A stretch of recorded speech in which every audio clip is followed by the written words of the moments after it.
Okay, this is gonna be a long form video. Hang on now. Let's begin. Act 1, the diagnosis. It has come to a point in our world where there's wars waging everywhere, there's an economic crisis sucking out the middle class people, there's a shortage of food, and there's a rise of disease. All of this are apparently caused by geopolitical tensions and supply chain shocks. But what if there was an underlying condition, one that is not talked about that frequently? Overpopulation. Act 2, the mechanism. How did we get here? In the past 200 years, as you can see from this graph, our population has steadily risen from this point to this point, let's say. This is a problem. How? We are against a race. With who? With time itself. Previously, if you had 6 children, maybe 2 would survive in the end due to disease, due to war. Some people would not come back. So having a lot of children back then was considered an okay move, fit for survival. Now, fast forward to the modern era, we have something called the government. If a community itself cannot sustain, government steps in. How? It gives aid. It saves them. There's modern medicine. So even in places where the birth rate is now pretty low, such as Japan, the population is still increasing because the amount of people born in the last 30 years are now having children. Now Act 3, the impact. Let's take a look at the consequences. Number 1, food.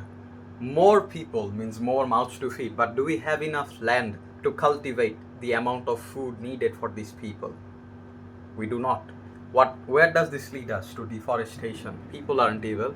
We need more land for food. We need more land to stay on. Now you can look at Singapore and say they are building higher up instead of horizontally. This solves the issue for living space. You can go high. You can utilize the sky to make people live there. But can you stack a field of crops one by one on top of each other? You can't. And even if you can, it's not gonna be enough incentive for companies to do that.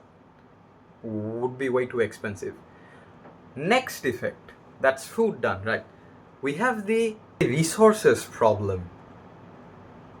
How so? We need more lithium batteries. We need copper for wires. We need oil for plastic. Where does this lead us to now? A resource war, geopolitical strife. Someone wants that piece of land which has a lot of resources in. Someone else does not want them to have it. Geopolitical strife leads to wars. Nothing much to do there until we fight it out. Then we have the economy itself. More people, more demand, more inflation. I can break this down, but that would be an economic class. If there's more people would need more things, more demand, more incentive, higher costs. Demand side inflation. Now let's talk about solutions and why they don't work. Number 1, the easiest solution out of all of them would be just euthanizing people, killing them. But to even propose that as a solution is to lose your humanity. We are not going down that route anytime soon. So what are the other ways that we can solve this issue? We can preach about overpopulation. How? We put up ads, we put up billboards saying stop at 2, as in don't take any more children after 2. But does that stop us? No. In poor countries, a child is not seen as a mouth to feed. It is seen as an investment. It is seen as a pair of hands that can work in the fields to provide for the family. Don't take children if you can provide for them, but that's an entire different issue. Let's say education, the golden bullet. Education is worth it. Teach women and they will not take children. It's happening in the Western countries. But there's a problem here as well. Education is a very long investment. It takes time, an entire generation, to teach them. And by the time the generation has learned this, population has already doubled. Again, this won't work. There may be positive results, but do we have the time to wait? We don't.